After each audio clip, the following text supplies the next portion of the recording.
लेकिन एक दर्द मैं महसूस करता हूँ। अभी बैठे बैठे बात भी कर रहे हैं, जो आपने वायदे किए थे वो आप काम नहीं कर पाए। आला अधिकारी जो हमारे यहाँ नगर पालिका के हैं, एमई है, म्यूनसिपल इंजीनियर और सेक्रेटरी वगैरह है, इन सबको लताड़ भी लगाई थी भाई, या तो तुम काम करो नहीं तो यहाँ से चले जाओ। बीजेपी के सिपाही हैं, हम तो पानीपत नगर निगम की बात करते तो यहाँ तो उल्टा काम हो रहा है। याद करो, मैंने 1 वर्ष पहले भी बहुत वादे किए थे। मैं समालखा को जिस रूप में देखना चाहता था और अब भी देखना चाहता हूँ, मेरा सपना भी चकनाचूर हुआ बैठा है। आप लोग सिर्फ झंडे लगा के सरकार का प्रचार करने में बस आपको रखा गया। कभी आप लोगों की चेयरमैनों की मीटिंग नहीं हुई कि सीएम साहब से बात करें कि कुछ तो हमारे को दे दो, ताकि कल को मुंह दिखाने के लायक तो हो जाए पब्लिक में जाए। इनकी शिकायतें बहुत कर चुका हूँ, पर ये नहीं सुधरते। उन्होंने सबने इनको हिदायत दी है, भाई तुम काम करो, वजह क्या है। मैं कहता हूँ ये तनख्वाह किस बात की लेते हैं? म्यूनसिपल इंजीनियर है, 90,000 से ऊपर तनख्वाह इसकी। एमई और एक जेई जो है, कहाँ तक इतनी पावर लेके आते हैं कि इनकी तो ना तो ट्रांसफर हो पाता है और ना ये लोग काम कर रहे हैं, जैसा कि आप कह रहे हैं। अपनी सरकार से हाथ जोड़ रिक्वेस्ट करता हूँ कि मेरे समालखा के लिए बहुत ज्यादा ध्यान दें। जो समालखा का अपने मेयर है, चेयरमैन है, ये क्या काम लगे? किसी के पार्क में पानी भर गया वो निकलवाओ, नालियाँ हो वो पानी निकलवाओ। सरकार ने कहाँ ला के खड़े कर दिया? कभी दिल में ठेस तो होती होगी। उम्मीद विश्वास है कि हमारी बिल्कुल सुनाई होगी और शायद मुझे लगता है 2-4 दिन में ये काम जल्दी सिरे चढ़ेगा। सच सिर्फ हम दिखाते हैं। समालखा में है इस समय और यहाँ की खबरें आपको लगातार दिखा रहे हैं। विधायक धर्म सिंह छोक्कर को जो है घेर लिया ईडी ने और इनके खिलाफ मामला दर्ज कर लिया है। और सुबह से आप वैसो पानीपत पर देख भी रहे हैं। और थोड़ी देर पहले देवेंद्र सिंह कादियान की आपने प्रेस कॉन्फ्रेंस देखी, ईडी के मामले में उन्होंने अपने विचार रखे। और इसके बाद अब अशोक कुशल के पास हूँ मैं, चेयरमैन है नगर पालिका के। लगभग 13 महीने बाद जो है इन्हें वैसो पानीपत पर दिखा रहा हूँ आपको। समालखा की राजनीति की बात की जाए तो यहाँ की राजनीति जो है वो भी उलझी हुई है। धर्म सिंह छोक्कर के जो है विधायक जो है कांग्रेस के हैं, बीजेपी के शशिकांत जो है यहाँ से जो है अपना पैर आगे बढ़ा रहे हैं। उसके बाद रविंद्र मचरौली बीजेपी को समर्थन दिया था, वो भी मैदान में है। तो कई जो है राजनीतिक समीकरण जो है यहाँ के हैं। समालखा नगर पालिका के चेयरमैन अशोक कुशल से बातचीत करते हैं, राजनीतिक समीकरण पर बात करते हैं। लेकिन बड़ी बात यह है कि 13 महीने हो गए चुनाव जीते हुए ने, समालखा के लिए क्या क्या कार्य किए, इस बारे में जो है जानकारी लेने की कोशिश करते हैं। कुशल साहब, स्वागत है आपका। नमस्कार, आपका स्वागत है जी। कुशल साहब, चेहरे पे स्माइल आपके हमेशा रहती है, लेकिन एक दर्द मैं महसूस करता हूँ। अभी बैठे बैठे बात भी कर रहे हैं, जो आपने वायदे किए थे वो आप काम नहीं कर पाए। सर, इसमें कुछ ना राजनीतिक तकनीकी शाखा हमारे आड़े नहीं आई। पहले तो कुछ समय हमारे बारिशों ने कहा दी, 2022 में यही सीजन था, बारिश रही। उसके 2-3 महीने तक हम तैयारियां करते रहे। माननीय सीएम साहब 15 अगस्त को आए थे झंडा फहराने। उसके बाद से अब तक मैं जानता हूँ हमारी जो तकनीकी शाखा है ना, एमई और जेई, ये किसी काम को सिरे नहीं चढ़ा रही। नए नए कानून बताती है। हमारे समालखा का इन्होंने बेड़ा गर्क कर दिया। हमारे हर पार्षद और हम बड़े कार्य के लिए प्रयासरत रहते हैं, दिन रात रहते हैं, बट इन्हों के बिना हम किसी काम को सिरे नहीं चढ़ा पा रहे। यहाँ भी अफसरशाही हैवी हो रही है। बीजेपी के सिपाही हैं, हम तो पानीपत नगर निगम की बात करते तो यहाँ तो उल्टा काम हो रहा है। यहाँ भी नहीं, अफसरशाही तो नहीं है। हमारे माननीय कमिश्नर साहब हैं, इन्होंने भी 4 संभाले, भी 6-7 महीने हुए हैं। इससे पहले कमिश्नर साहब थे, वहाँ भी काम नहीं हो पाए थे। और अब हमारे कमिश्नर राहुल जी हैं, इन्होंने हमें काफ़ी है मीटिंग भी की है। अब 6 तारीख को जुलाई को मीटिंग की थी, 20 तारीख को माननीय सीएम साहब ने बुलाया था, मैं चंडीगढ़ मैं गया था। और अभी तुरंत 4 दिन पहले डी साहब भी एसडीएम ऑफिस में आए थे। उन्होंने आला अधिकारी जो हमारे यहाँ नगर पालिका के हैं, एमई है, म्यूनसिपल इंजीनियर और सेक्रेटरी वगैरह है, इन सबको लताड़ भी लगाई थी, भाई या तो तुम काम करो नहीं तो यहाँ से चले जाओ, इनको तनख्वाह भी ना दो, रोक दो इनकी तनख्वाह। उन्होंने काफ़ी कुछ सख्ती से कहा था। लेकिन उसके बाद कुछ हुई सकती है कि नहीं? मैं प्रेस कॉन्फ्रेंस देख रहा था आपकी, बड़े बिगड़े हुए थे आप।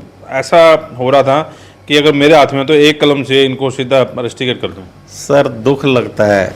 हमने आपके सामने, याद करो, मैंने 1 वर्ष पहले भी बहुत वादे किए थे। मैं समालखा को जिस रूप में देखना चाहता था और अब भी देखना चाहता हूँ, मेरा सपना भी चकनाचूर हुआ बैठा है इन अधिकारियों की वजह से। ये अधिकारी मेरा 1 महीना भी साथ दे देना, मैं हालांकि इनकी शिकायतें बहुत कर चुका हूँ, कमिश्नर साहब से लेकर डी साहब तक, ऊपर डायरेक्टर साहब तक, अपने मंत्री जी हैं, हमारे एमपी साहब हैं, सबको कह चुका हूँ मैं। इनकी शिकायतें बहुत कर चुका हूँ, पर ये नहीं सुधरते। उन्होंने सब ने इनको हिदायत दी है, भाई तुम काम करो, वजह क्या है। मैं कहता हूँ ये तनख्वाह किस बात की लेता है, एक म्यूनसिपल इंजीनियर है, 90,000 से ऊपर तनख्वाह इसकी। दुख लगता है मुझे, यही दुख है कि अगर 1 महीना मुझे अपना दे देना, ये दिल लगा के समालखा में वो है, सरकार साथ है, हर वक्त साथ है हमारे।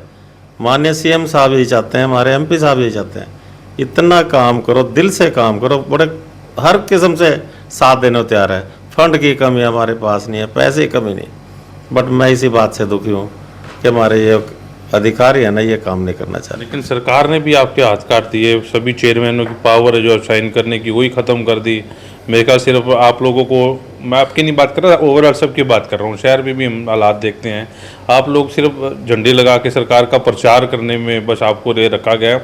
कभी आप लोगों की चेयरमैनों की मीटिंग नहीं हुई कि मतलब सीएम साहब से बात करें कि कुछ तो हमारे को दे दो, ताकि कल को मुंह दिखाने के लायक तो हो जाए पब्लिक में जाकर। देखो सर, मैं पार्टी भाजपा का एक सिपाही हूँ। मेरे लिए मेरे सीएम साहब, मेरी सरकार जो कुछ करेगी, मुझे इस बात से कोई अफसोस नहीं, कोई दुख नहीं।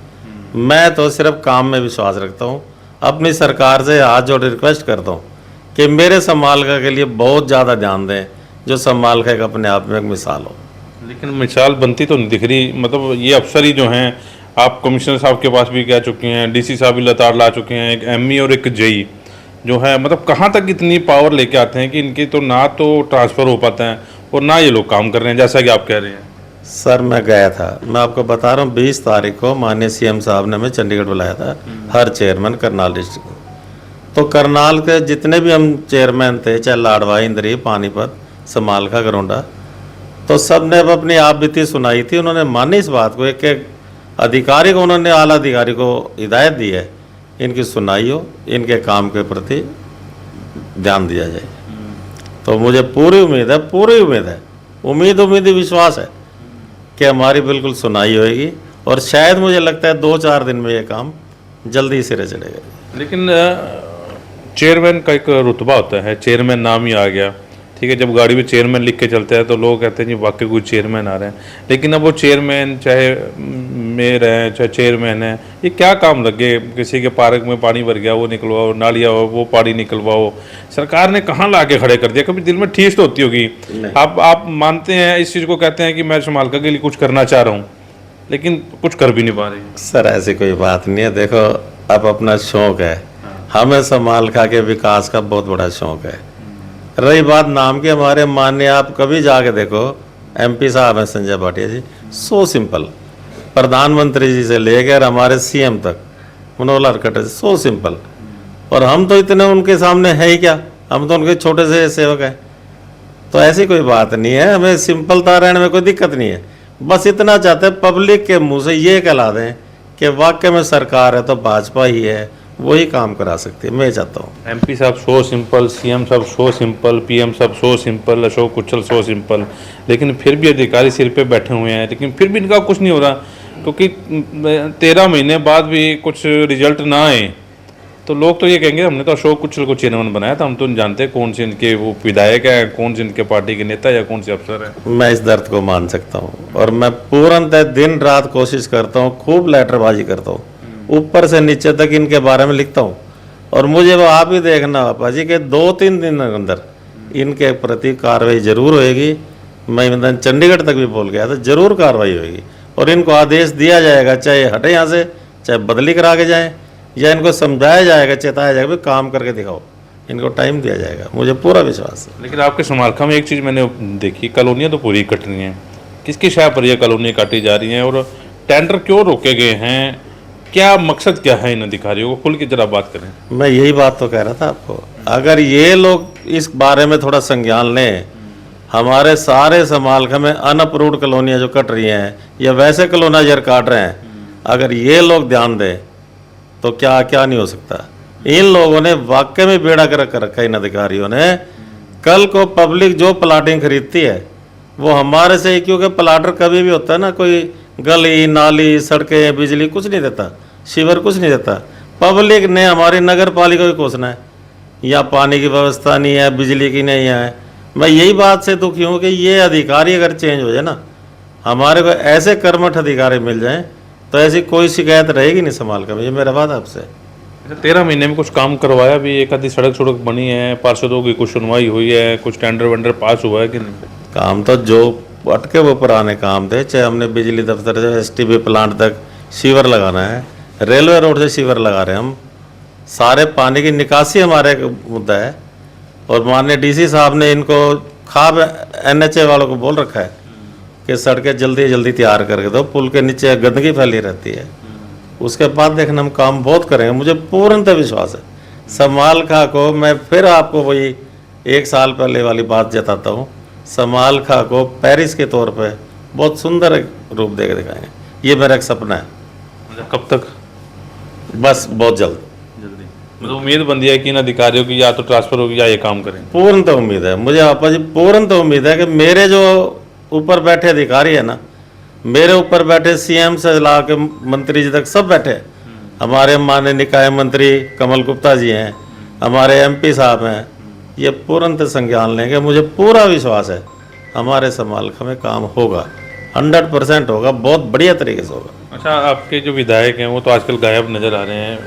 पता होगा आपको, ईडी ने मामला दर्ज कर लिया है, तो गुड़गांव में बहुत बड़ा कारोबार है वहाँ का, उसके ऊपर कुछ बोलना चाहेंगे? सर उसके बारे में कुछ नहीं जानता, ना मेरा कोई लिंक है उन बातों से, ना कोई भी जानता है। ऐसे राजनीतिक आप बीजेपी से हो? मेरी राजनीति सिर्फ भाजपा तक है, भाजपा ये शुरू ही है, भाजपा तक ही रहेगी हमेशा, इससे आगे नहीं करते मैं। चलिए, अशोक कुशल हमारे साथ हैं, क्योंकि जब मैं खास तौर पर बीजेपी या सत्ताधारी नेताओं का इंटरव्यू करता हूं, उनसे बात टटोलने की कोशिश करता हूं, एक ठीस जरूर उनके मन में रहती है कि काम तो करना चाह रहे हैं, लेकिन अफसरशाही ऐसी हावी हो जाती है कि उनके काम को रोक दिया जाता है। एमईजेई की बात कर रहे हैं समालखा में, और पानीपत में भी आप लोगों ने देख लिया कि कैसे अफसर जो हैं काम करते हैं, उनका काम करने का ढंग क्या है। पार्षद अफसरों के ऊपर आरोप लगाते हैं, अफसर जो है पार्षदों का आरोप लगा के पेन डाउन हड़ताल पर चले जाते हैं। तो अभी देखते हैं कि अगले 1 साल में क्या रहता है समालखा की राजनीति में, और समालखा वाकई पेरिस बन पाएगा या नहीं। वाइस ऑफ पानीपत के लिए प्रदीप पांचाल के साथ करुण थे।